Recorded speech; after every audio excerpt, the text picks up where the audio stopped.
Welcome back. Thank you so much for being here. If you're here on purpose. There's a reason. There's no mistake. And I'm so glad you're here.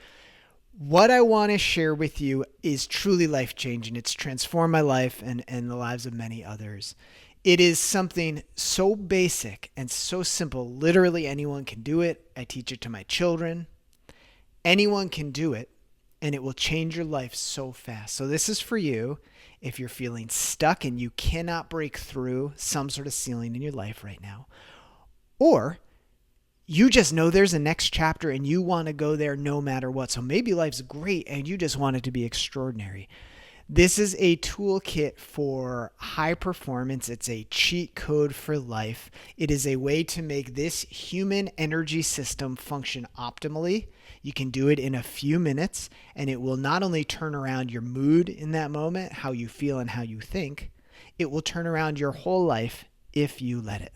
We're talking, of course, about feeling your feelings. Now, please do not shut this video off because you're going, yeah, I know how to do that. Or maybe you're going, that's so basic. How's that going to change my life? Well, here's how. Our beliefs dictate absolutely everything in our life because they comprise the operating system, our state of consciousness. Our state of consciousness, the beliefs and thoughts and feelings we hold dictate how we operate, the actions we take, and the results that we create. We have belief systems up here, as this umbrella thing. The next step down is feelings. Well, how do they fit in? We have a thought generated by our belief system, by the stories we tell ourselves, and it produces an emotional response, what we call a feeling, which is just energy moving within us. It's a chemical reaction within us, and a particular chemical reaction we call despair, another one we call joy. They're just different chemical reactions and they feel different within us. If that feeling is left unchecked, what it does is we cycle it through ourselves, and instead of feeling it and letting it go, we think about it. And the way that we think about it is embedded in or connected to the stories we tell. And the stories we tell, all they do is reaffirm the belief system in which they exist. Why is that significant? Because if we want new results, if you're hitting a ceiling, you need something to change, or you're just excited to create something new, your beliefs have to change in order to create a new result. You can't out-create your belief system. Feeling your feelings, again, it's so simple. A child can do it. But feeling your feelings opens a gap in your belief system for change to occur, and for change to occur rapidly in a way that it cannot if you're holding on to these feelings. So again, typically we feel something, we either catastrophize the feeling and we think about it without ever really feeling it. So we think about what we're afraid of ad nauseum, and all it does is reinforce the fear. Or we completely ignore it, we shove it down, we suppress it, and we try to we go take action instead of feeling the thing. All that does is keep us where we are. And every time we do it, it gets more and more and more painful. The other option, door B, which is the Pandora's box of magic and abundance and prosperity in your life, is to feel the feeling. And I'm going to tell you exactly what I mean by feel your feeling, but I'm going to do it in a minute, okay? I want to give you a little background here. I want this video to be short and sweet because I want you to actually just go use it. Listening to this video will transform a lot of things for you, but you're going to also have to go practice this. But here's how this works. When you feel a feeling, that feeling is meant to be felt. We're not meant to not have feelings. It's part of the human experience. We're meant to feel them, but we're not meant to hold on to them. So when we feel something, the healthiest, most natural, most high-functioning way to do that is either just like notice it, oh, I'm feeling a feeling, and move on, and it'll move of its own accord. And if it's strong enough, we actually have to consciously deal with it. When we actually stop and feel a feeling rather than suppress it or tell some fake story about it, what we are doing is allowing energy to move in the system of who we are. Remember, these are just chemical reactions. It's just energy moving within us. But if we suppress it, that energy just gets stored.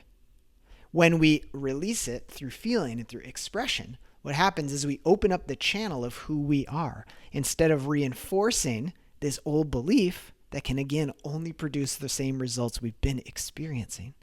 Instead of doing that, it opens us up to have a new experience.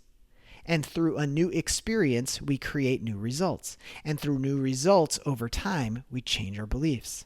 Beliefs change through repetition or through emotional impact. So emotional impact can sometimes be a challenging emotional impact.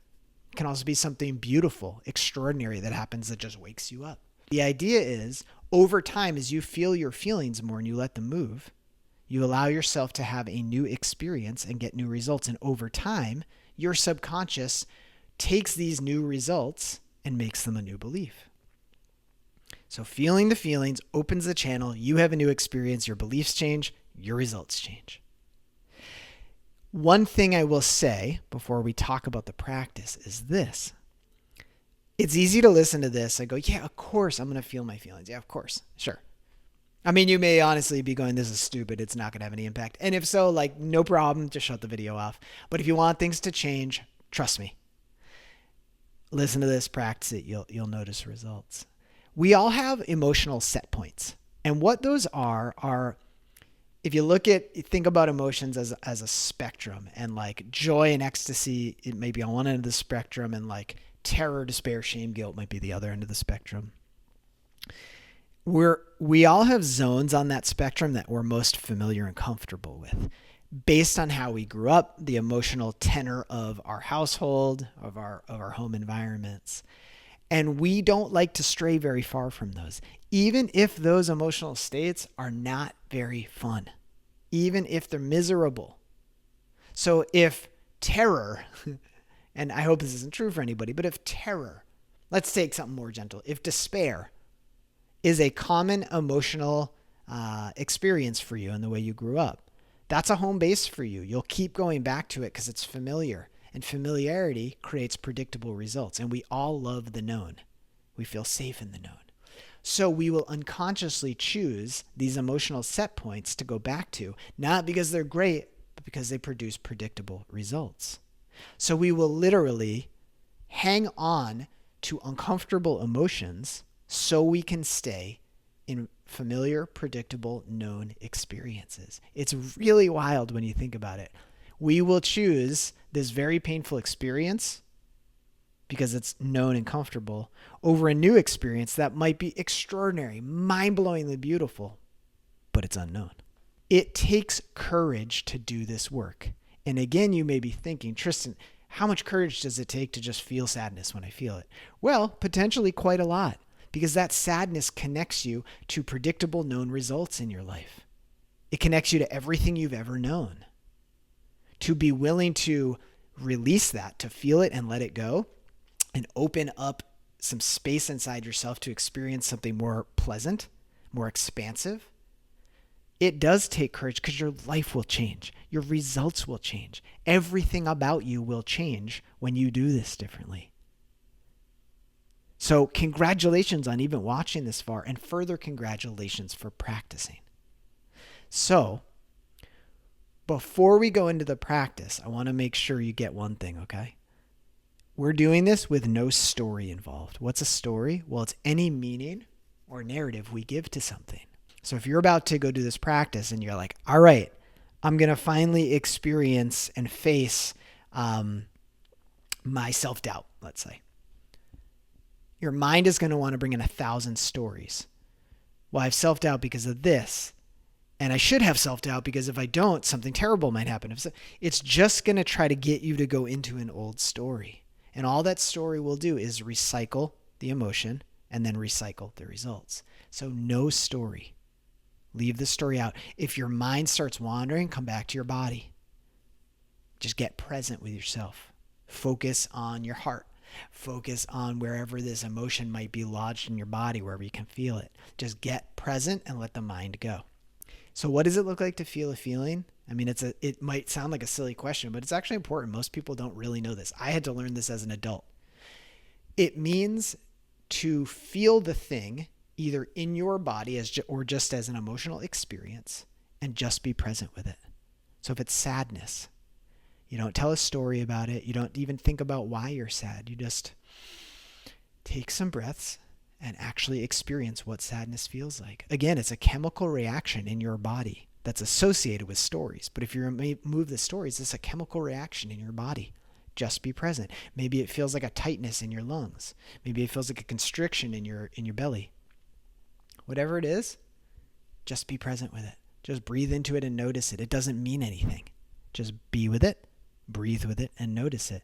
If it's somewhere in your body, some people find it helpful to put their hands on that part of their body. I don't, but some people do. And if you are present with it, what you're doing is you're bringing it under the light of your consciousness.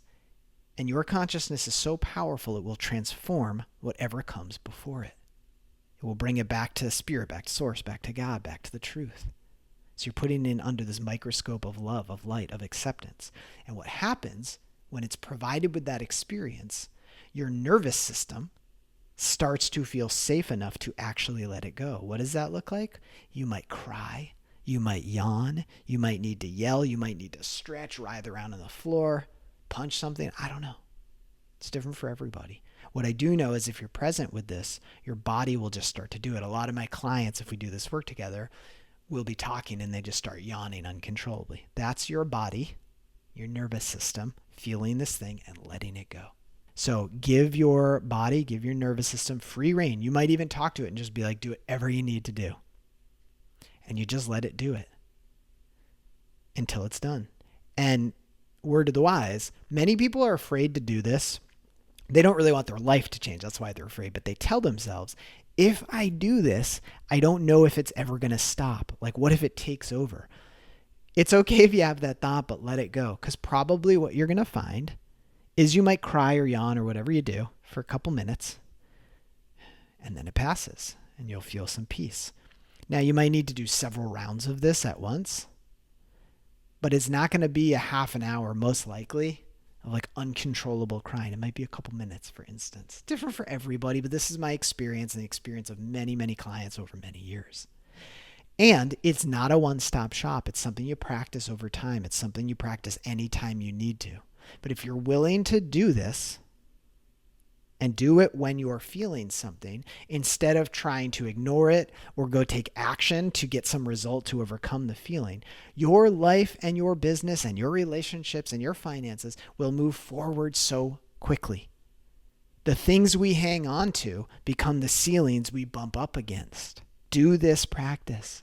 What it's doing is ultimately allowing you to function optimally, to allow the energy system of your body, of your nervous system, of your mind, of your spirit to function optimally, to be more in alignment with the truth of who you are, with God, with spirit, source, etc. So go practice this. Again, I'm keeping this video short and sweet because it's far more important to go practice this than it is to talk about it. It's not a one-stop shop.